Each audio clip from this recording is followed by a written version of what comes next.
Friends, आज हम लोग उसने कहा था कहानी चंदा शर्मा गुलेरी द्वारा रचित का पूरा एक्सप्लेनेशन करेंगे। ये जो कहानी है इनका चंदा शर्मा गुलेरी का सबसे प्रसिद्ध कहानी था। इसे मील के पत्थर का नाम से भी जाना जाता है। मील का पत्थर के मतलब वह बहुत प्रसिद्ध हुआ। बता चुके हैं कि इस पर फिल्म बना है, फिल्मकार विमल राय फिल्म बनाए हैं। ये जो कहानी है इसमें लहना सिंह को हीरो बनाया गया है। जो भी जैसे अथी रहता है ज़्यादातर अथी लहना सिंह का श्रेय दिया गया है इस कहानी में। चलिए इसका पूरा एक्सप्लेनेशन करते हैं। चंदा शर्मा गुलेरी लिख रहे हैं कि बड़े बड़े शहरों के इक्के गाड़ी वालों के जवान के कोड़े से उनके फिट छिल गई है, कान को पक गए हैं। मतलब जो बड़ा बड़ा शहर है, ये जो कहानी अमृतसर से शुरू हुआ ना, तो अमृतसर के बारे में बताया गया है कि जो बड़ा बड़ा शहर है उसमें गाड़ी वालों के जवान एकदम हटने के लिए हट रहे करते करते उसका पूरा अथी हो गया और सुनने वाला के कान पक गया है। जैसे हम लोग कैसे रोड पे कभी खड़ा रहते हैं बाज़ार में तो एकदम कान पक जाता है क्या। उनसे हमारी प्रार्थना है कि अमृतसर के बम्बू काट वाले की बोली का मरहम लगाएं। लिख रहे हैं कि उनसे हमारी प्रार्थना है कि अमृतसर के बम्बू काट वाले की बोली का मरहम लगाएं, मतलब उसको बोलने के लिए एकदम अथी करें, ठीक करें। बड़े बड़े शहरों की चौड़ी सड़कों पर घोड़े की पीठ की चाबुक से धुनते हुए इक्के वाले कवि घोड़े की नानी से अपना निकट संबंध स्थित करते हैं। जब जैसे कोई घोड़ा पे चलता है तो उसको चाबुक से काची करता है, मारता है, रोके ले मारता है ना, तो धुनते हुए कभी अब साइड में कहता है हट जाइए करते रहता है ना। कभी राह चलते पैदलों की आंखों ना होने पर तरस खाते हैं। कभी राह चल रहा है तो कोई आदमी तो कैसे बोलता है, उसकी आँख पे तरस खाता है। तरस खाने का मतलब हुआ कि तोरा नहीं जाना, हाँ चल देख के, ऐसे बोलता है ना। हाँ, उनके पैरों की उंगलियों के पैरों पे चीत कर अपने को सताया हुआ बताते हैं। उनका कभी कभी पैर पे भी किसी को चढ़ जाता है, चढ़ गया तब ना उसका आँख पे तरस खाता है। तो भीड़ बाजार है अमृतसर में, बहुत भीड़ रहता है और संसार की भर ग्लानि निराशा क्षोभ के अवतार बने नाक के सीधे चले जाते हैं। और जैसे जो भी व्यक्ति को ऐसा होता है उसका गुस्सा का नाक पे अवतार हो जाता है। हाँ, तब अमृतसर में उनकी बिरादरी वालों के निराशा और क्षोभ के अवतार बने नाक के सीधे चले जाते हैं। तब अमृतसर में उनकी बिरादरी वाले के चक्रादार गलियों में हर एक लट्ठी वाले के लिए ठहर कर सब्र का समुद्र उमड़कर बचो खालसा जी। जैसे यहाँ पे जैसे बड़ा बड़ा शहर में गरिया देता है, लेकिन अमृतसर के जो गली में है वहाँ पे गाली नहीं देता है। कोची कहता है कि हट जाइए ना। जैसे हम लोग के गली में हम लोग जाते हैं तो कैसे बोलते हैं, हट जाइए ना चाची, ऐसे ना बोलते हैं। लेकिन जब रोड पे बाज़ार में दूसरा बाज़ार में तो तुरंत अथी करके बोलते हैं, नहीं जाना, हाँ रंगदारी से। लेकिन जब हम लोग गली में चलते थे कितना अच्छा से बोलते हैं, हट जाने चाची क्या। तो जब गली में लट्ठी वाला चलता है चक्रदार गली में तो काजी बोलता है, बचो खालसा जी, मतलब कि बच के चलो। बोला हटो भाई जी, ऐसे क्या बोलता है कि हटो भाई जी, ठहरना भाई, थोड़ा हमको जाने दो तब तुम अथी कर चलना। आने दो लाला जी, हटो बादशाह करते हुए सफ़ेद फेटो खचरों और बतको गन्ने और खोमचों वाले और भारे वालों के जंगल में राह खेते हैं। मतलब जैसे ऐसे बोल के कैसे ठहरना भाई जी, आने दो लाला जी, हटो बादशाह, हटो भाई जी, ऐसे करके अपना राह चलता है। क्या मजाल है कि जी भाई साहब बिना सुने किसी को हटना पड़े। मतलब जो राहगीर चल रहा है उनका मजाल ये है कि बिना सुन ले वो हट जाए। बिना एक बार दो बार बोल ले कोई हटता है नहीं, जब तक हटे ले बोलोगे नहीं, वो मजाल है साहब के कि बिना बोल ले वो हट जाएगा। यह बात नहीं कि उनकी जीभ चलती ही नहीं, चलती है पर मीठी छुरी की तरह महीन मार करती है। यदि कोई बूढ़ियाँ बार बार चेतावनी देने पर लीक से नहीं हट, जैसे कोई बूढ़ी है अब बार बार हटे ला बोल रहे हैं, नहीं हट रही है, तो क्या उसको होता है, तो उनकी वचन वाली, हट जा जीने जोगी है, हट जा कर्मा वाली, हट जा पुत्ता प्यारी है, बच जा लंबी वाली है, ये सब बोलते हैं। कैसे कि हट जा, ये अभी जीने जो लिए, मतलब अभी तू जीनो के योग्य है, तू काहे ला अभी मारे ला बौड़ाल है, ये ना। हट जा कर्म वाली है, हे कर्म वाली है, हट जा पुत्ता प्यारी है, मतलब हट जाओ आपका पुत्र प्यारा है। हाँ, बच जा लंबी वाली है, मतलब कि बच जा, अभी तेरा उम्र बहुत लंबा है। समष्टि का इसका अर्थ है कि तू जीनो योग है, तू भाग्यों वाली है, तू पुत्रों को प्यारी है, लंबी उम्र तेरे सामने है, तू क्यों मेरे पहियों के नीचे आना चाहती है, तू बच जा। ऐसी बम्बू काट वाले के बीच होकर एक लड़का और एक लड़की चौक की एक दुकान पर आ मिले। जैसे बम्बू काट वाला का दुकान पे एगो लड़का और एगो लड़की आके दोनों का मिलन होता है। उसके बालों और उसके ढीले सूतनों से जान पड़ता था कि दोनों सिख हैं। जैसे उसका लड़का का जो बाल होता है बांधले रहता है, नहीं देखो मिल्खा सिंह के देखे हो ना, हाँ पंजाबी के, उसके बालों और उसके ढीले सूतने से जान पड़ता है कि दोनों सिख है। वो अपने मामा के केस धोने के लिए दही लेने आया था या रसोई के लिए बढ़िया। लड़का जो काची अपने मामा के केस धोने के लिए दही लेने आया था, कौन लड़का, और लड़की रसोई के लिए बढ़िया लेने आया था। दुकानदार एक परदेसी से गूंथ रहा था जो शेर भर गिले का पापड़ों की गड्डी को गिने बिना हटता ना था। मतलब एगो दुकानदार जो था एगो परदेसी से काची ले रहा था, से गूंथ रहा था, जो पापड़ों की गड्डी को गिन रहा था कि कितना पापड़ है, और बिना गिनले दूसरा के सामान दे नहीं रहा था। तो दोनों साइड शो में वहीं पे दुकान पे खड़ा था एगो लड़का और एक लड़की। तो लड़का पूछता है तेरे घर कहाँ है, तो लड़की बताती है मगरे में। कहाँ? मगरे में। लड़की का घर कहाँ? मगरे में। तो फिर लड़की पूछती है और तेरे, तो लड़का बताता है, लड़का का चीज बताता है मांझे में। लड़का का घर कहाँ? मांझे में। ये क्वेश्चन बहुत इंपॉर्टेंट है। लड़की का घर कहाँ था? तो मगरे में। लड़का का घर मांझे में। फिर पूछता है लड़का यहाँ कहाँ रहती है? यहाँ कौन? लड़का पूछता है लड़की से यहाँ कहाँ रहती है? तो लड़की बताती है कि अंतर सिंह के बैठक में रहते। किसके? अंतर सिंह के बैठक में रहते हैं। लड़की बताती है वे मेरे क्या होते हैं? मामा होते हैं। लड़की बताती है कि अंतर सिंह मेरे मामा होते हैं। ठीक है। तो लड़का बोलता है मैं भी मामा के यहाँ हूँ। लड़की भी मामा के यहाँ, लड़का भी बोलता है कोची मैं भी मामा के यहाँ हूँ। ये भी मामा के यहाँ हाल था, ये भी मामा के यहाँ। इसका घर कहाँ है? गुरु बाजार में। जिनका घर गुरु बाजार में है।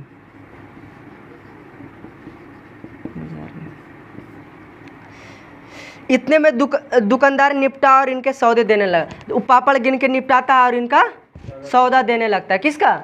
एक लड़का और लड़की दोनों का। सौदे लेकर दोनों साथ साथ चले। दोनों सौदा लिया और साथ साथ दोनों का मिलन हो गया, तो दोनों साथ साथ थोड़ा दूर तक चले। कुछ दूर जाकर लड़का मुस्कुराता है। अब मुस्कुरा के पूछता है क्या कि तेरी कुड़माई हो गई क्या? कौन? लड़का पूछता है लड़की से तेरी कुड़माई हो गई क्या? कुड़माई का मतलब होता है कि मंगनी या शादी। शादी के जब पहले होता है ना, हाँ, जो आज सेरेमनी टाइप का, मतलब कि बंध जाती है लड़की कि अब इसी शादी होना है तो इसी से होगा। ठीक है ना। तो लड़का क्या पूछता है कि तेरी कुड़माई हो गई। तो इस पर लड़की आंखें चढ़ाकर धत कहकर दौड़ चली गई। क्या कहती है लड़की? धत, और दौड़ के चली गई। लड़का मुंह देखता रह गया। दूसरे दिन तीसरे दिन सब्जी वाले के यहाँ दूध वाले के यहाँ अकस्मात दोनों मिल जाते। अचानक दोनों, कभी सब्जी के वाले के यहाँ मिल जाता, कभी दूध वाले के यहाँ। प्रकृति के भी अथी है, नेचर का, दोनों के दोनों मिला देता, कभी सब्जी वाला पे तो कभी दूध वाला पे। महीना भर यही हाल रहा। और दोनों का पूछता, जब भी मिलती तो क्या पूछता? तेरी कुड़माई हो गई। 2-3 बार लड़के ने फिर पूछा तेरी कुड़माई हो गई, और उत्तर में वही धत मिलता था। काजी धत कह के लड़की चल जाती थी। एक दिन जब लड़के ने वैसे ही हंसी चिढ़ाने के लिए पूछा, तब उसको क्या बन गया था हैबिट कि अगर चिढ़ाने के लिए यह पूछते रहता था ना। कोई बात पे जब चिढ़कता है कोई तो उसको और ज़्यादा पूछता है ना। तो लड़का फिर वैसे ही हंसी चिढ़ाने के लिए लड़की से पूछता है। तो लड़की लड़के की संभावना के विरुद्ध बोलता है। लड़का क्या सोचा होगा कि बोलेगी धत कहकर भाग जाएगी, लेकिन अब की बार लड़की उसके विरुद्ध बोलती है काची कि हाँ हो गई, हाँ हो गई। तो लड़का पूछता है कब, तो लड़की बोलती है कल। देखते नहीं है रेशम से कढ़ा हुआ सालू, क्या बोलती है लड़की, नहीं देखते नहीं है रेशम से कढ़ा हुआ सालू का मतलब होता है दुपट्टा, दुपट्टा या चुंदरी, दुपट्टे समझो, चुंदरी या दुपट्टा, सालू का मतलब दुपट्टा होता है। इतना कह के लड़की भाग गई। लड़के ने घर की राह ली। लड़का अब फिर मन में तो गुस्सा हो गया था और लड़का अपना घर देने चला जा रहा था। रास्ते में एक लड़के की मोरी ढकेल दिया। रास्ता में एगो लड़का मोरी रख ले था, उसको ढकेल दिया। एक छावड़ी वाले की दिन भर की कमाई खोई। एक छावड़ी वाला से बच गया तो उसका दिन भर के कमाई चला गया। एक कुत्ते को पत्थर मारा, वो कुत्ता भौंक रहा था, एक पत्थर उठा के जमा के दिया, ठीक है ना। एक गोभी वाले के दूध में, गोभी के ठेले में दूध ले, एगो गोभी बेच रहा था, फूल गोभी उजला रहता है वाइट, एगो दूध ले जा रहा था, उसके में दूध उड़ल दिया। मन में तो उसका पूरा गुस्सा एकदम। सामने नहा कर आती हुई किसी वैष्णवी से टकराया। उसका तो सेंसे नहीं काम कर रहा कि अब करे तो करे क्या। जिसका दिल टूटता है उसका ऐसा ही हाल होता है क्या। तो सामने से नहाकर आती हुई किसी वैष्णवी से टकराकर अंधे की उपाधि पाई। मतलब जो टकराया तो जो वैष्णवी थी क्या बोल दी, जना उना नहीं है, अंधा हो गया क्या। तो अंधा को उपाधि पाया, तब कहीं जाकर घर पहुंचा। अब ये कहानी यहाँ पर प्रेम कहानी इसका समाप्त होता है। अब वो पहुंच जाता है कहाँ, सैनिक में। अब ये जो था ये कै भाग में बटल है, ये कहानी जो है उसने कहा था 5 भाग में बटल है। कै भाग में, 5 भाग में। तो पहला भाग जो है इसमें प्रेम प्रसंग है, प्रेम वाला कहानी मिलता है जुलता है, ठीक है ना। अब भाग नंबर 2 पढ़ रहे हैं। लिखते हैं कि राम राम यह भी कोई लड़ाई है, दिन रात खंदकों में बैठ के हड्डियाँ कड़ गई। मतलब कि यह भी कोई लड़ाई है, दिन भर कौची में खंदक में बैठल बैठल हड्डियाँ हम लोग का सिकुड़ जाता है, अकड़ जाता है कि कब अब लड़ेंगे। लुधियाने से 10 गुना जाड़ा और मेह और बर्फ़ ऊपर से। मतलब जहाँ वो लोग गया हुआ था यहाँ से 10 गुना, लुधियाना से 10 गुना जाड़ा। लहना सिंह कहाँ के था, पंजाब के अमृतसर में। अमृतसर कहाँ है, पंजाब में, पंजाब में। और सिख था, ठीक है ना, सिख था। तो उधर ठंडा, जितना लुधियाना में ठंडा पड़ता है उससे ज़्यादा ठंडा जहाँ वो लोग गेल है, 10 गुना जाड़ा, ज़्यादा जाड़ा पड़ता है वहाँ। पिंडलियों तक कीच में धंसे हुए हैं। गनीम कहीं दिखता ही नहीं। घंटे 2 घंटे कान के पर्दे फाड़ने वाले धमाके के साथ सारी कन खिल जाती है। उतना अथी होता है उधर काची, गोली बंदूक चलता है कि काची एकदम कान के पर्दा एकदम फट जाता है सुनते सुनते। सारी खंदक हिल जाती है। वो सब जो बना के रहता है खंदक, घर टाइप के, छावनी, जैसे हम लोग नहीं खाते हैं छावनी बॉर्डर पे। और 100 गज धरती उछल पड़ती है जब उधर छूटता है गोली जो हमारे सेना में। तो सब गए दूसरा जगह, प्रथम विश्व युद्ध के मोर्चा पे लड़ेला, हाँ जर्मनी। गज धरती उछल पड़। इस गैबी गोले से बचे तो कोई लड़े, जो गोला एकदम बम ब्लास्ट होते रहता है, इससे तो पहले बच गए तब न लड़ेंगे जाके। नगर कोट का जलजला सुना था। यहाँ दिन में 25 जलजले होते हैं एकदम। यहाँ दिन में 25 को खाली अथी होता है जलजला, समझ रहे ना। करने किधर बम छूटेगा पहले, उससे तो बच जाए तो न लड़ेंगे। लड़ने के लिए तो हम लोग अवे किए हैं। जो कहीं खंदक से बाहर साफा या कोहनी निकल गए तो चटाक से गोली लगती है।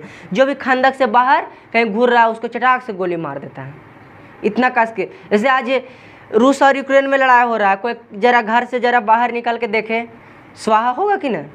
तो ऐसा ही लड़ाई उधर चल रहा था।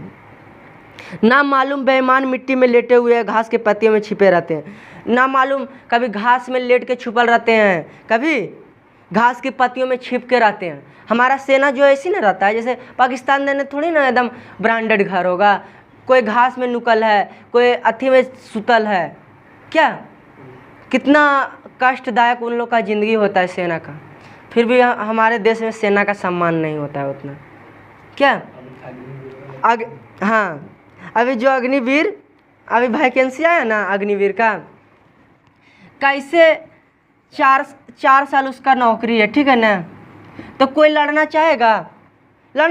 सब सोचेगा क्या कि हम लोग अपना पहले तो जान तो बचाएं। जैसे इसमें क्या लिख रहा है कि पहले बम गोली से तो बचें तब ना लड़ेंगे, तो पहले हम लोग जान तो बचाएं तब ना हमारा प्रमोशन होगा। तो इससे क्या हो रहा है, सेना का जो अथी है धैर्य कम रहा है। जैसे हम लोग उसको दिमाग में रहेगा हमारा तो अब 4 साल पूरा होला, अब हम तो नौकरी से रिटायर हो जाएंगे। इसका कौन चीज 4 साल नौकरी है, 4 साल में वो कोई चीज सोचते रहेगा कि हम अच्छा से पहले बच के रहेंगे, हम आगे नहीं जाएंगे भाई, तू ही आगे जाओ, हमारा अभी बचना है तो हमारा प्रमोशन होगा 15 साल, ठीक है ना। अब प्रमोशन उसी को होगा जो उसका रिस्पेक्ट करेगा। किसका? जो आपके सीनियर का रिस्पेक्ट करोगे तब उसका प्रमोशन होगा, और उसका बात थोड़ा सा ना मानोगे तो तुरंत उसको अथी हटा दिया जाएगा। तो और दूसरा में जल अथी कची होता है, कंपटीशन का भावना पैदा होगा। जैसे 100 आदमी में 25 आदमी के प्रमोशन होगा, तो 25 आदमी के सोचेगा तू ही जो न मराई ले, हम काहे ले जियो, हम बचबो अभी, क्या होगा कि नहीं? सोचो थोड़ा सेंस से, तो वही 25 आदमी को ठेल देगा, तो आपस में क्या चीज हो जाएगा, दुश्मनी का भावना पैदा होगा।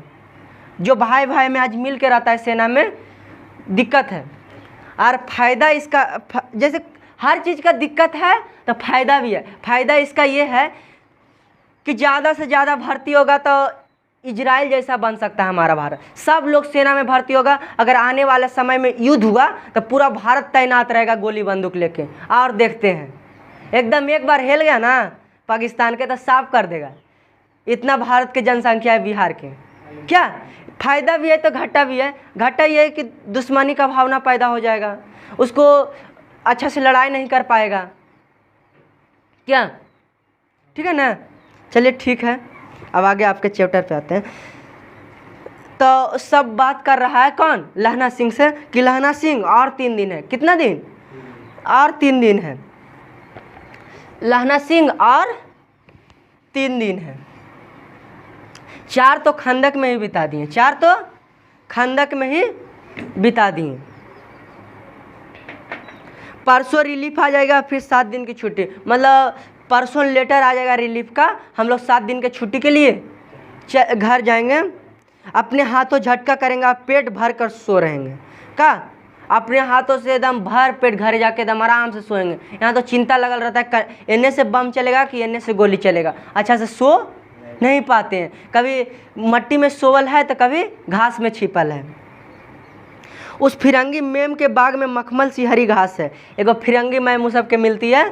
कहाँ गए सब? जर्मनी देने लड़ेला तो एगो फिरंगी मैम मिलती है, उसके बगीचा में मखमल सी घास है, एकदम अच्छा घास। और जो फिरंगी मैम है कोची हम लोग के ला के देती है, फल और दूध की वर्षा कर देती है। हम लोग को खूब फल और दूध खिलाती है। कौन? फिरंगी मैम। फिरंगी मैम, फिरंगी मैम मतलब समझ रहा है ना? अंग्रेजी मैम। फिरंगी उसी को कहा जाता है, अंग्रेज को। तो अंग्रेज देने से लड़े लगे है कौन? लहना सिंह और उसका पूरा हाँ भारतीय सेना कि कहेला कि तुम हमारे साथ लड़ो तो हम तुम्हारा भारत आज़ाद कर देंगे। प्रथम विश्व युद्ध का बाद है। तो फिरंगी मैम उस सबके मिलती है जो कोची दूध और फल खिलाती है। क्या? दूध और फल खिलाती है।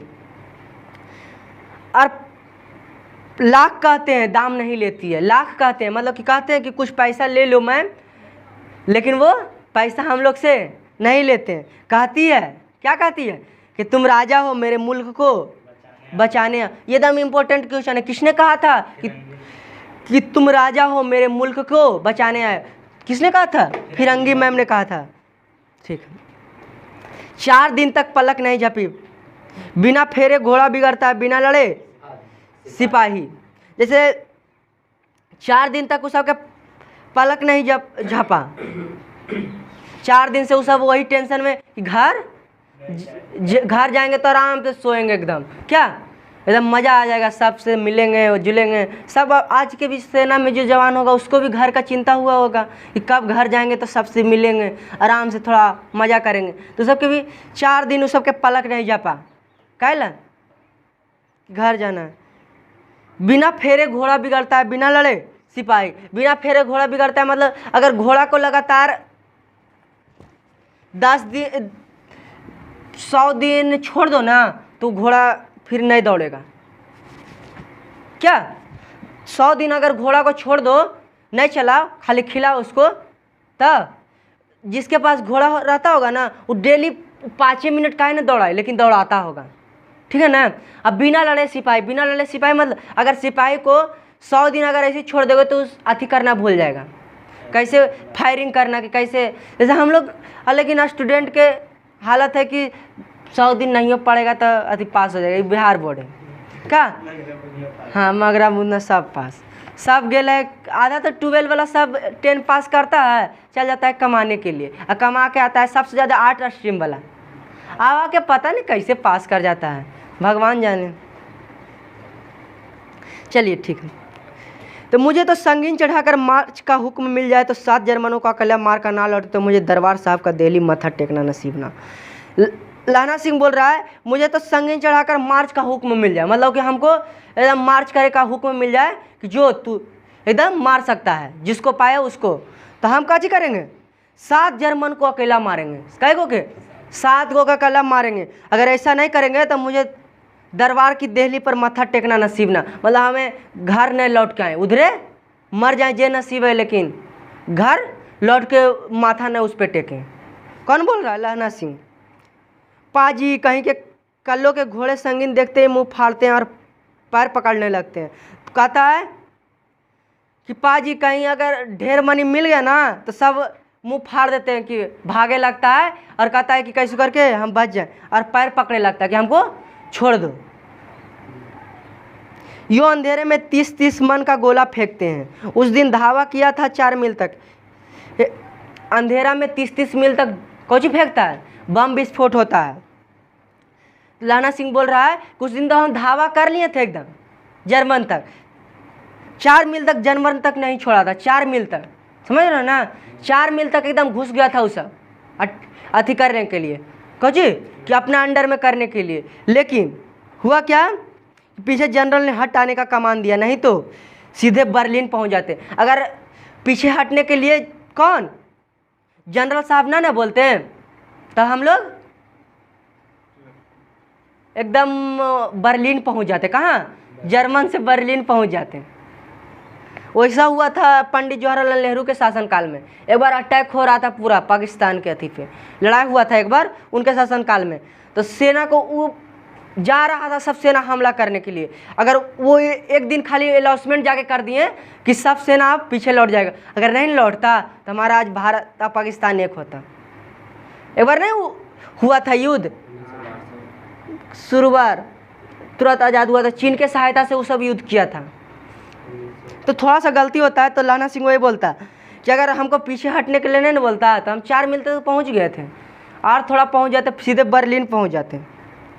सूबेदार हजारा सिंह ने मुस्कुरा कर कहा कि लड़ाई के मामले में जमादार या नायक के चलाए नहीं चलते। मतलब कि सूबेदार हजारा सिंह कौन? सूबेदार हजारा सिंह लाना सिंह को समझाते हैं काचिम कि जो लड़ाई के मामले में जमादार या जो नायक होता है उसके बिना हम लोग कोई काम नहीं करते, जो वो बोलेंगे वही करेंगे। वो हमारा क्या है?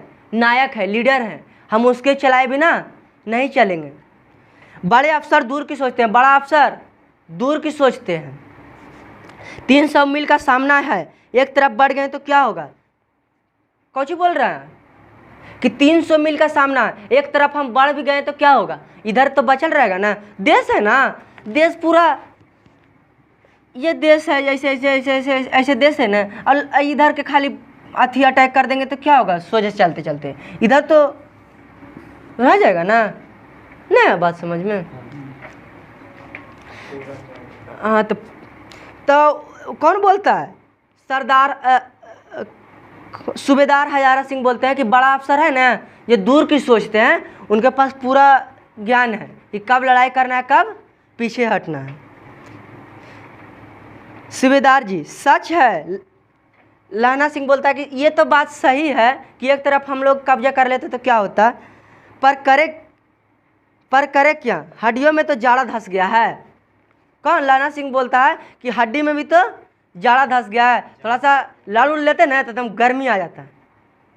कहो जी कि पर करे क्या, हम लोग तो हड्डी में भी जाड़ा घुस गया है, थोड़ा सा लड़ उड़ लेते ना और एकदम गर्मी से एकदम बेकाबू हो जाते हैं। सूर्य निकलता नहीं और खाई दोनों तरफ से चंबे की बावलियों के सोते झड़ रहे हैं। एक धावा हो जाए तो गर्मी आ जाए। सूर्य तो वहाँ निकलता नहीं है, सूर्य वहाँ निकलता नहीं है, खाई दोनों तरफ से चंबों की बावली से सोते झड़ रहे हैं। एक धावा हो जाता ना, एक बार धावा हो जाता एकदम अंदर से गर्मी आ जाता। लड़ लेते एकदम हड्डी में पूरा ठंडा नहीं लग रहा है, लेकिन एक बार लड़ लेते तो क्या हो जाता, गर्मी आ जाता। उद्यमी उठ सिगड़ी में कोले डाल।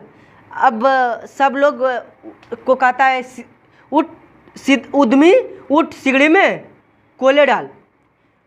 फिर बोलता है बजीरा तुम 4 जन बाल्टियाँ लेकर खाई के पानी बाहर फेंको। जैसे वो सब छावनी बना के रख ले, उधर नली थोड़ी ना है, एगो पंचसोखा नियन बना दिया और उससे डेली पानी अति कर करके जो उसमें नहाता हुआ था उसमें पानी चला जाता।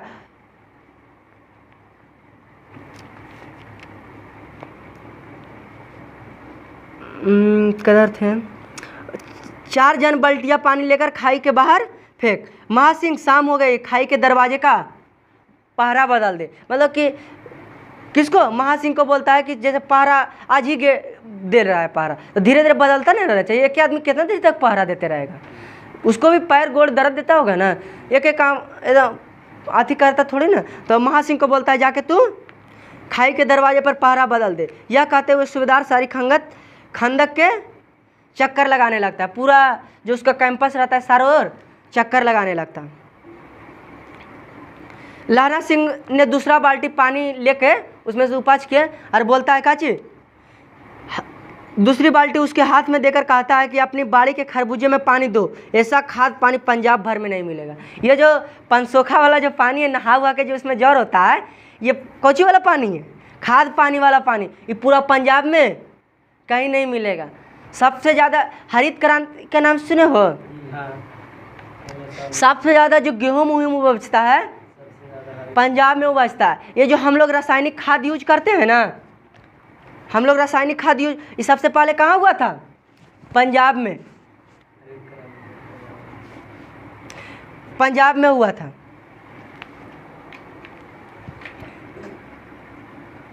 तब पूरा देश में फैल गया ये वाला कौन खाद। तो लहना सिंह बोलता है कि ऐसा तो खाद पानी वाला कहूँ नहीं मिलेगा। ऐसा जैसे हम लोग के भी जैसे नली वाला जो पानी है बहुत खाद वाला पानी होता है। जिसका खेत में नली वाला पानी चल गया ना, उसका फसल 4 गुना ज़्यादा उपजेगा। अगर आप खाद डाल रहे हैं तो खाद डालने से क्या होता है, पूरा उसका उर्वरक शक्ति कम जाता है। हम लोग का जो रासायनिक खाद यूज करना चाहिए। तो वही बोलता है कि वाला कोची में अपना बाड़ी में खरबूजा लगाई ले था। उस खरबूजा जो छोटा वाला होता है उसमें जाके पानी डाल दो, ये वाला पूरा खाद वाला पानी पूरा पंजाब में कहीं नहीं मिलेगा। हाँ देश क्या है, स्वर्ग है। मैं तो लड़ाई के बाद सरकार तो बोलता हाँ देश तो बहुत अच्छा है, हम तो सोचते हैं ये देश क्या है, ये तो स्वर्ग है। दूसरा रिप्लाई देता है ये देश तो स्वर्ग है। मैं तो लड़ाई के बाद सरकार से 10 गुना ज़मीन यहीं मांग लूँगा और फलों के भुट्टे लगाऊंगा। कजी बोलता है कि हम जब लड़ाई ख़त्म हो जाएगा ना तो हम 10 गुना ज़मीन यहीं मांग लेंगे और पूरा हम कौची लगाएंगे, भुट्टा लगाएंगे और खूब कबाड़ कबाड़ खाएंगे। लाड़ी होरा को भी यहाँ बुला लेंगे। किसको? लाड़ी होरा के भी यहाँ बुला लेंगे। या दूध पिलाए वाला फिरंगी मैम को भी यहाँ बुला लेंगे।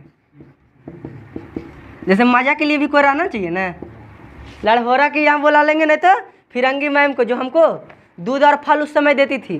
क्या कहती थी कि तुम हम राजा हो, हमारे मुल्क को बचाने आए हो। तो दूसरा बोलता है चुप कर चट्टा, यहाँ वालों को शर्म नहीं आता है, इतना अथी वाला बात बोलता है। मजाक भी हद तक करो। क्या देश देश की चाल है, आज तक मैं उसे समझा नहीं सका। सिख तंबाकू नहीं पीते, सिगरेट देने में हट करती है, होठों में लगाना चाहती है, मैं पीछे हटता हूँ तो मैं समझता हूँ कि राजा बुरा मान गया, अब मेरे मुल्क के लिए नहीं है। मतलब देश देश की चाल है, आज तक मैं उसे नहीं समझा सका। सिख तंबाकू नहीं पीते, मतलब वो सब बोलता है जैसे हम लोग को सिख से सीखना चाहिए। सिख आज तक तंबाकू नहीं पीता है, कोई भी सिख को आज तक तंबाकू पीते नहीं देखोगे, देखो कभी? सब कुछ खा पी लेगा लेकिन तंबाकू नहीं पिएगा पूरा सिख। ये सब के लिए एकदम वो सब का अच्छा बात यह है कि वो सब तंबाकू नहीं पीता है। तो बोलता है कि आज तक मैम को नहीं समझा पाए कि हम लोग तंबाकू नहीं पीते हैं। सिगरेट देने में हट करती है, होठों में लगाना चाहती है और मैं पीछे हट जाता हूँ तो समझती है कि जैसे मैं पीछे जब हट जाता हूँ तो वो समझती है कि रूस गए, ये सब जो हमारे देश के लिए नहीं लड़ेंगे। अच्छा तब लहना सिंह पूछता है, अच्छा बोधा सिंह? कौन पूछता है? लहना सिंह पूछता है कि अब बोधा सिंह कैसा है? बोधा सिंह सूबेदार हजारा सिंह का बेटा है। किसका? इसका कहानी आगे बताएंगे।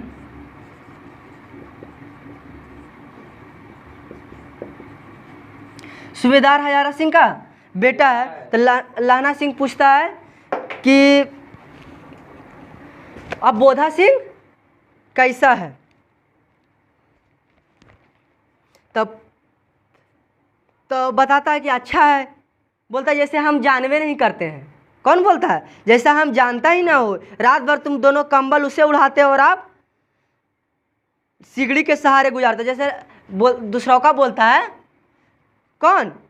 वजीरा सिंह बोलता है जैसे लगा हम जानवे नहीं करते, तुम कंबलिया उसको उड़ा देता है, अपने सीढ़ी के सहायता रात भर कपते रहता है, उसके पहरे पर आप पहरा दे आते हो। जब उसका पहरा देने का बारी आता है तो तुम पहरा दे देते हो। कौन बोलता है? वजीरा सिंह बोलता है। किसको? लहना सिंह को। अपने सूखे लकड़ी के तख्तों सुलाते हो और कीचड़ में पड़े रहते हो। अपना जो लकड़ी चुन के उसके लहरा के और उसको आग से सेकते हो और आप कीचड़ में पड़े रहते हो। सबको वो अथी मिला था ना, जैसे सेकने के लिए सबके को कढ़ौती नियन मिला था, बोरसी, जैसे हम आम भाषा में क्या कहते हैं, बोरसी, तो सबको मिला था। तो अपना वाला जो भी लकड़ी मिलता है सब किस पे लहराता है? बोधा सिंह पे। अब बोधा सिंह के जब पहरा देने का टाइम आता तो लहना सिंह देता था। कितना प्रेम करता है उससे, प्रेमिका का बेटा ना है ये जो है, तो प्रेमिका का बेटा भले शादी किसी से हो जाए, बेटा उसका भी ना है। कितना ख्याल, अपना बाप से ज़्यादा लहना सिंह उसका ख्याल रखता है। सोचो, उसका पहरा देने की जगह पे ये अपना पहरा दे देता है। वो अपना जो जलावन मिलता है सेकने के लिए इसको रात भर सेकवाता है। कितना सोच लो, उतना तो अपना पिता सूबेदार हजारा सिंह नहीं प्रेम करता है।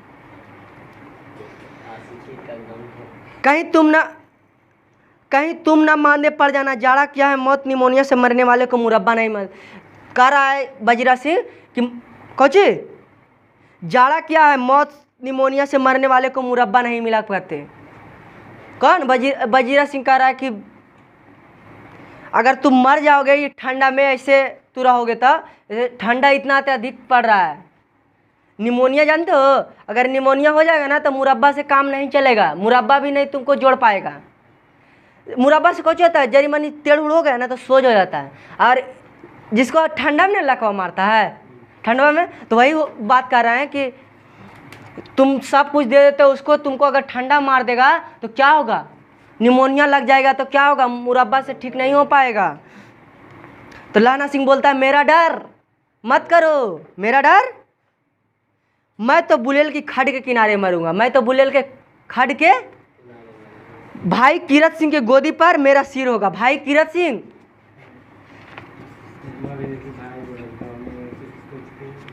भाई कीरत सिंह, कीरत सिंह कौन है? लहना सिंह का ये भाई है। हाँ, कीरत सिंह। लेकिन सब मोरल सेट में कौन सी देल है कि कीरत सिंह कौन था? लहना सिंह का भाई है, भतीजा। कोई भाई भतीजा सब ऐसी करते रहता है, लेकिन असली में कौन है? लहना सिंह इसका भाई है। तो मेरा जो गोद होगा काची में होगा, कीरत सिंह के गोद में होगा। मेरा सिर इसका गोद में होगा, मेरे हाथे पे लगाए हुए आम के पेड़ की छाया होगी। और जो हम घर में आम का पेड़ ही लगाया था, कौन, लहना सिंह, उसमें उसके छाया में, मेरे आंगन में आम का जो पेड़ है उसका छाया हमारे पास रहेगा।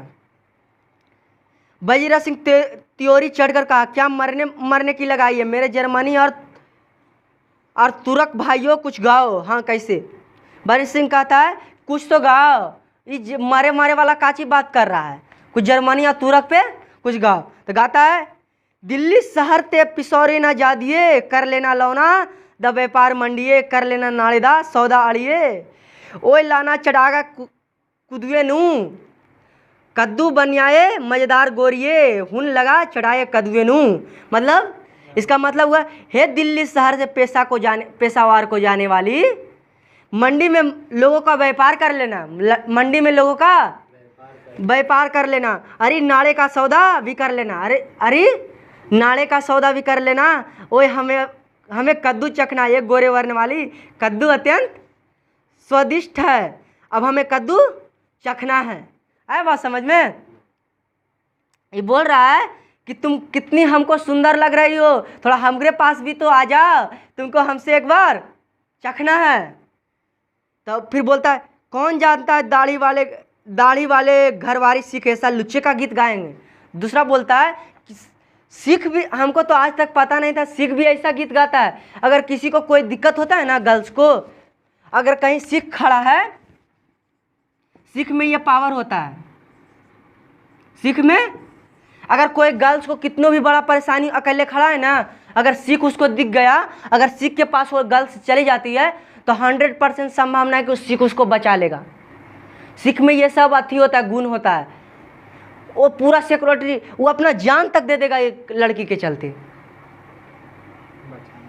लेकिन उसको बचा लेगा। ये सिख में पावर होता है, ठीक है ना। तो जब भी किसी को अति दिक्कत हो, अगर कहीं पे सिख दिखे तो उसके पास एक बार खाली बोल दोगे तो पूरा बचाने का 100% गारंटी। ये सिख में अति होता है। तो बोलता है कि हम तो नहीं जानते थे कि दाढ़ी वाला सिख भी इतना लुच्चा होता है। लुच्चा का मतलब इतना लुच्चा वाला गीत गाएगा, पर सारी खंगत, लेकिन गाना गाया लुच्चा वाला, लेकिन पूरा में जोश पैदा हो गया, अब पूरा सब हंसने लगा। और जो भी सिपाही रुसल था, फिर से एक्साइटमेंट ताज़ा हो गया, मानो 4 दिन से सोते और मौज ही करते रहे हो।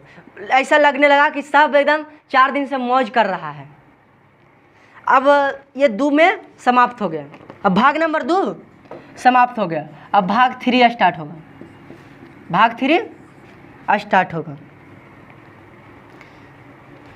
दोपहर रात बीत गई है, अंधेरा है, सन्नाटा हुआ है। बोधा सिंह खाली बिस्कुटों के 3 टीनों पर अपने दोनों कंबल बिछाकर लहना सिंह के 2 कंबल और एक बरान कोट ओढ़कर सो रहा है। लहना सिंह ने दोनों कंबल और सब कुछ किसको दे दिया था? किसको दे दिया था? बोधा सिंह को। बोधा सिंह को ये सब इरेज कर देता। तो बोधा सिंह को जब वो दे दिया था तो बोधा सिंह के पास भी था उसका कोट, और वो दोनों लेके क्या कर रहा था? बोधा सिंह सो रहा था। एक आँख खाई के मुंह पर है, एक बोधा सिंह के दुबले पर। लहना सिंह कौची कर रहा है? पहरा डाल रहा है। कौची? पहरा डाल रहा है। और एक नज़र उसका कहाँ है? खंदक की ओर, कि कोई अटैक नहीं कर दे। और एक नज़र बोधा सिंह पे कि बोधा सिंह ठीक है ना। इतने में बोधा सिंह कराहता है, इतने में बोधा सिंह मतलब हल्का कैसे करता है? कराहता है। तो लहना सिंह पूछता है, क्यों बोधा भाई क्या है? कौन पूछता है? लहना सिंह, क्यों बोधा भाई क्या है? तब बोधा सिंह बोलता है, पानी पिला दो। लहना सिंह ने कटोरा उसके मुंह से लगाकर पूछा, कहो कैसे हो?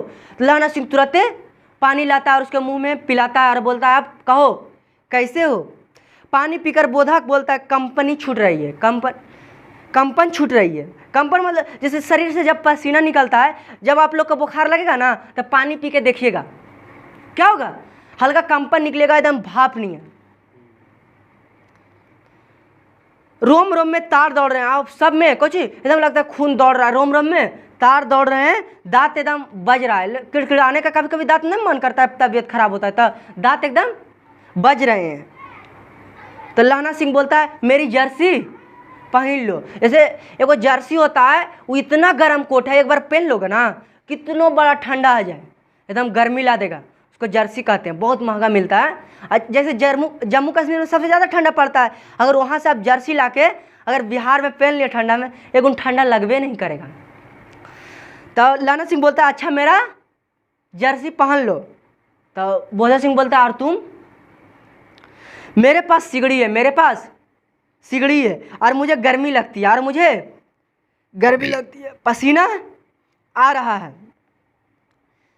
तो वो लहना सिंह बोलता है कि मेरे पास सिगड़ी है, मुझे बहुत गर्मी लगती है, पसीना भी देखो मुझको चल रहा है। तो बोधा सिंह बोलता है ना मैं नहीं पहनता, 4 दिन से तुम मेरे लिए बहुत एकदम अति एक्साइटमेंट रहते हो, हैं क्या बात है? तो बोलता है नहीं। हाँ, तो लहना सिंह बोलता है हाँ याद आ गया, मेरे पास दूसरी गर्म जर्सी है। ऐसे झूठ बोलता है उससे कि पहन ले। क्या बोलता है कि हाँ याद आ गया, हमको पास दूसरा भी गर्म जर्सी है, आज सवेरे ही आई है, आज सवेरे ही आई है। विलायत से मेमे बुनकर भेज रही है, विलायत से मेमे बुनकर भेज रही है, गुरु उनका भला करे। यो कहकर लहना अपना कोट उतारकर जर्सी उतारने लगा। बोलती है कौन? लहना सिंह बोलता है कि आज सुबेरे आया है हमारा जर्सी। कहाँ से? विलायत से मेमे भेजी है, गुरु भगवान उसका। जैसे हम लोग नहीं बोलते हैं, जैसे कहते हैं कि जो हमारे लिए भेजा भगवान शांति दे, तो सब सिख धर्म में भगवान नहीं बोलता, कुछ बोलता है गुरु बोलता है। जैसे मुस्लिम वाला कोई काम कर देगा अच्छा, तो बोलता है या अल्लाह इसको सद्बुद्धि देना। हम लोग बोलते हैं भगवान इसको अच्छा पद पे पहुंचाना। वैसे सिख लोग कुछ बोलता है गुरु इसको, गुरु इनका भला करे। यो अगर लहना अपना कोट उतारकर किसको दे देता है? बोधा सिंह को दे देता है। तो बोधा सिंह पूछता है सच कहते हो कि झूठे मूठो? बोलता नहीं, और हम झूठ बोलेंगे, और नहीं झूठ, और नहीं तो झूठ बोलेंगे। यूँ कहकर नहीं करते हुए बोधा को उसको ज़बरदस्ती जर्सी पहना देता है। यूँ कहते हुए कि हम झूठ बोलते हैं, और उसको अपना जर्सी उतार कर किसको? बोधा सिंह को पहना देता है। और आप खाकी कोट जीन का कुर्ता पहनकर पहरे पर आ खड़ा होता है। अपने खाली कुर्ता और पैजामा पहनकर पहरा पे आके खड़ा हो जाता है। मेम की जर्सी की कथा केवल कथा थी। मेम का जो जर्सी विलायत से आया था वो केवल कथा था, असली में आया नहीं था। आधा घंटा बीता, आधा घंटा। इतने में खाई के मुंह से आवाज़ आई सूबेदार हजारा सिंह। इतने में खाई के मुंह से आवाज़ आया सूबेदार हजारा सिंह। तो बोलता है सूबेदार हजारा सिंह कौन? लेफ्टिनेंट साहब। कौन? लेफ्टिनेंट साहब। हुकुम हुजूर कहकर सूबेदार तनकर फौजी सलाम करने सामने आया। जैसे बोलता है ए सूबेदार हजारा सिंह, कोई आता है, दुश्मन आया है इसको अति करने के लिए, लेफ्टिनेंट साहब का वेशभूषा पहनकर, ठीक ना? तो कजी चिल्लाता है आके सूबेदार हजारा सिंह। तो बोलता है हाँ हाँ हुकुम हुजूर कहकर सूबेदार हजारा सिंह सलामी देता है। कैसे फौजी सब सलामी देता है, सलामी देता है। तो बोलता है वो कुछ लेफ्टिनेंट साहब के जो वेशभूषा बना के आता है, कौन? उसका जो दुश्मन रहता है तुर्की वाला, वो सब कहाँ गया था? जर्मन में युद्ध करेला ना। किसके तौर से? इंग्लैंड की ओर से। तब तो लेफ्टिनेंट साहब का जो भेष बना के आता है वो बोलता है इसी दम धावा करना होगा। इसी दम मतलब इसी समय हमको धावा करना होगा। मील भर की दूरी पूरब के कोने में एक जर्मन खाई है। मील भर की दूरी पर पूरब के कोने में, उसमें 50 से ज़्यादा जर्मन नहीं है। 50 से ज़्यादा जर्मन नहीं है। इन पेड़ों के नीचे 2 खेत काट कर रास्ता है। इन पेड़ों के नीचे 2 खेत काट कर रास्ता है। 3-4 घुमाव है, जहाँ मोड़ है वहाँ 15 जवान खड़ा करके आए हैं। कितना? 15। लेफ्टिनेंट साहब का मतलब हुआ उसके अंडर में 100-200 सिपाही रहता है। कर्नल जानते हो? कर्नल मतलब लेफ्टिनेंट, ठीक है ना? कर्नल के अंतर्गत कितना बहुत सारा अथी होता है। एनडीए का एग्जाम देने से कर्नल बनता है, वो सबको इंटरटेनमेंट करता है। तो कुछ बोलता है कि वहाँ कितना जवान? 15 जवान खड़ा करके आए। कितना जवान? 15 जवान वहाँ खड़ा करके आए। कहाँ?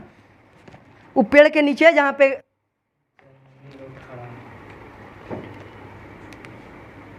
और तुम यहाँ खंदक पे क्या आदमी, 10 आदमी। खंदक पे क्या आदमी, खंदक पे तुम 10 आदमी छोड़ दो और बाकी सब मेरे साथ चलो और वहाँ पे जाके उन सब से जाके मिलो, वहाँ पे जाके उनसे जाके मिलो।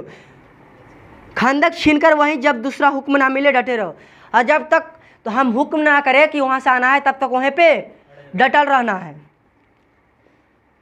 हम यहाँ रहेगा जो मेरा हुक्म है हम यहीं रहेंगे, तुम लोग वहाँ पे चले जाओ और जब तक आदेश ना आए तब तुम वहाँ डटल रहना।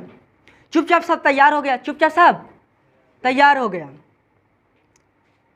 बोधा जो कंबल पहन के सुतल था वो भी काची हो गया, अपना कंबल उतार कर चलने लगा। तब लहना सिंह ने उसे रोका। लहना सिंह आगे हुआ तो बोधा के बाप सूबेदार ने उंगली से बोधा की ओर इशारा किया। जब लहना सिंह उसको रोका, तुमको नहीं जाना है, तो उसका बाप जो था कौन, सूबेदार हजारा सिंह, यहाँ पे लिख देते हैं। सूबेदार हजारा सिंह उसको इशारा करता है, तुम भी चलो, तुम भी इशारा में बोलता है। लेकिन लहना सिंह देखो, एक बाप है, एक आशिक है।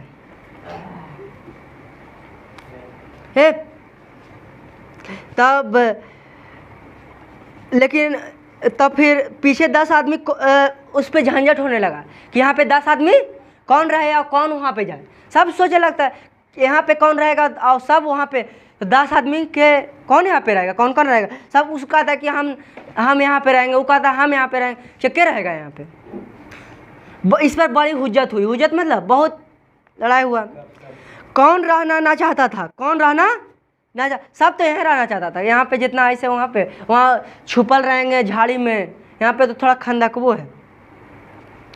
समझा बुझाकर कौन, सूबेदार ने इसका मार्च किया। कौन, सूबेदार ने। लेफ्टिनेंट साहब लहना की सिगड़ी के पास मुंह फेंकर खड़े हो गए।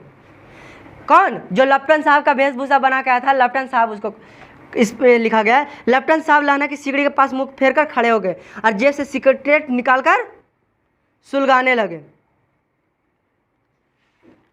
और कौन, लेफ्टिनेंट साहब सिगरेट निकालकर सुलगाने के लिए कहने लगे। लेफ्टिनेंट साहब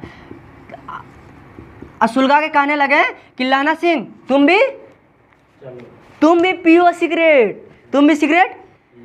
तो लहना सिंह का दिमाग में आ गया, अरे ये लगता है लेफ्टिनेंट साहब नहीं है। लेफ्टिनेंट साहब तो हमको जानवे करते हैं कि सिगरेट नहीं पीता। तो उसके मन में क्या हो गया, डाउट हो गया कि जरूर दाल में कुछ काला है। जैसे ही बोला कौन, लेफ्टिनेंट साहब का जो वेशभूषा, कि तुम भी सिगरेट पियो। आंख मारते मारते लहना सिंह समझ गया। मुंह का भाव छिपाकर बोला, लाओ साहब। कौन बोला, मुंह के भाव छिपाकर बोला, लाओ साहब। हाथ लगा आगे करते ही उसने सिगड़ी के उजाले में साहब का मुंह देखा। और जब हाथ का उजाला में, सिगड़ी के उजाले में साहब का मुंह थोड़ा सा देखा और बाल देखा। बाल तो सब अंग्रेज वाला बाल देखा, अंग्रेज के का भी बाल, और तुर्की वाला के बाल देखना, दोनों में बड़ी फर्क हो जाएगा। हमारे के बाल बड़ा बड़ा रहता है, उस सब के बाल एकदम छोटा छोटा, एकदम अथी नहीं है। नहीं देखो, तुर्की वाला के कभी बाल देखना। और तब उसका माथा ठनका। लेफ्टिनेंट साहब के पट्टियों वाला बाल एक दिन में कहाँ उड़ गए। उस सबके बाल जैसे तुम लोग जाओगे ना, जैसे जो भी नेवी में नौकरी करता है ना, नेवी में नौकरी, उसका देखोगे आधा बाल कटा हुआ रहता है, पीछे में उड़ जाता है। समुद्र में पानी के कारण उसका पूरा बाल उड़ जाता है आज बहुत ज़्यादा। तो उसका बाल जब देखा कौन, लहना सिंह, ये लेफ्टिनेंट साहब के कैसे दिन आधे बाल कटा लिए, आधे बाल कटवा लिए। एक दिन में इनका बाल कहाँ उड़ गया, एक दिन में इनका बाल कहाँ उड़ गया। उनकी जगह कैदियों से कटे हुए बाल कहाँ से आ गए। जैसे कैदी का कैसे बाल कटता है, एकदम छोटा छोटा काट देता है, टक अथी नहीं है। तो कैदी वाला बाल इनका कहाँ से आ गया। शायद साहब शराब पिए हुए, शायद साहब अभी भी थोड़ा थोड़ा लग रहा है कि लपटाने साहब है लहना सिंह को। तो उनको लग रहा है कि साहब शराब पिए हुए, शराब के नशा में कहूँ बाल उल कटवा लिए होंगे और उन्हें बाल कटाने का कहूँ मौका मिल गया होगा, जैसे तैसे कटवा लिए। लहना सिंह ने जांचना चाहा, लहना सिंह ने चेक करना चाहा। लेफ्टिनेंट साहब 5 वर्ष से उनकी रेजिमेंट में थे। लेफ्टिनेंट साहब कितना साल से लहना सिंह के रेजिमेंट में? 5 साल से थे। तो लहना सिंह पूछता है क्यों साहब, क्या पूछता है, क्यों साहब हम लोग हिंदुस्तान कब जाएंगे? तो वो लेफ्टिनेंट साहब जो बोलता है लड़ाई खत्म होने पर जाएंगे, लड़ाई खत्म होने पर।